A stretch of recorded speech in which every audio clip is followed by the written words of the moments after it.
بسم اللہ الرحمن الرحیم۔ السلام علیکم، آپ دیکھ رہے ہیں 65 نیوز۔ میں ہوں سردار محمد طاہر مصطفی۔ آج ہم موجود ہیں 33 نوٹ کراسنگ پوائنٹ پہ۔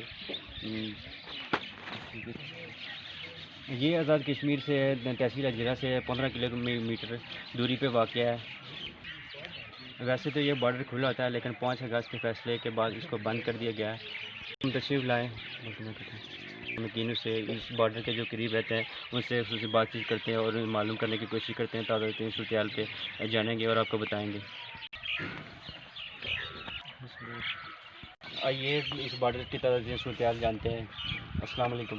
وعلیکم السلام۔ بھائی کدھر سے ہیں آپ؟ یہاں سے نزدیک سے ہی ہیں۔ اچھا بھائی، یہ بتائیے کہ یہاں پہ کیا صورتحال ہے؟ یہ بارڈر پہ جو کشیدگی یہ کب سے ہے؟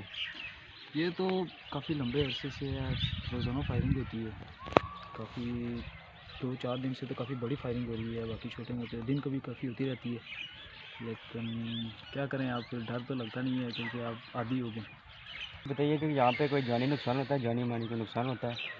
جی، یہاں پر وقفے وقفے سے ہوتا رہتا ہے۔ کافی عرصہ پہلے یہاں پر جب بڑی فائرنگ ہوئی تھی تو یہاں ساتھ ہی ایک نزدیک مکان میں ایک آدمی شہید ہو گئے تھے، باقی بھی کافی لوگوں کی مالی نقصان ہوتے رہے۔ یہاں پہ جو پاک آرمی ہے وہ کس طرح جواب دیتی ہے؟ بھرپور جواب دیتی ہے؟ ہاں ٹھیک ہے، کافی اچھی جوابی کارروائی سے یہ مظاہرہ کرتے ہیں اور کافی ٹھیک ہیں۔ یہاں پاکستان آرمی ٹھیک ہے، ہم پاکستانی آرمی کو سلوٹ پیش کرتے ہیں۔ کافی ان کی وجہ سے ہماری حفاظت ہے، یہ ہماری سرحدوں پر یہ حفاظت کر رہے ہیں۔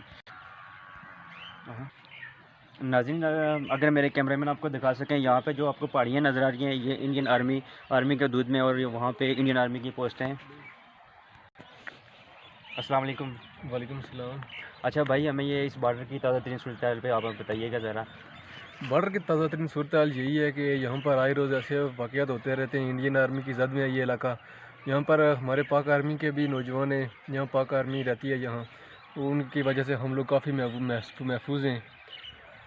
جب یہاں دشمن کی فائرنگ ہوتی ہے اور ہمارے پاک فوج کے جوانوں کی جوابی کارروائی سے ان کی توپیں خاموش ہو جاتی ہیں، ہم ان کی وجہ سے کافی محفوظ ہیں۔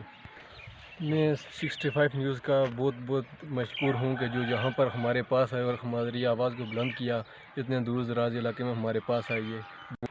جی ناظرین، آپ نے یہاں کی عوام کی تازہ ترین صورتحال جانی ہے کہ اتنے مشکل حالات کے باوجود بھی یہاں کے عوام کے حوصلے بلند ہیں۔ کیمرہ مین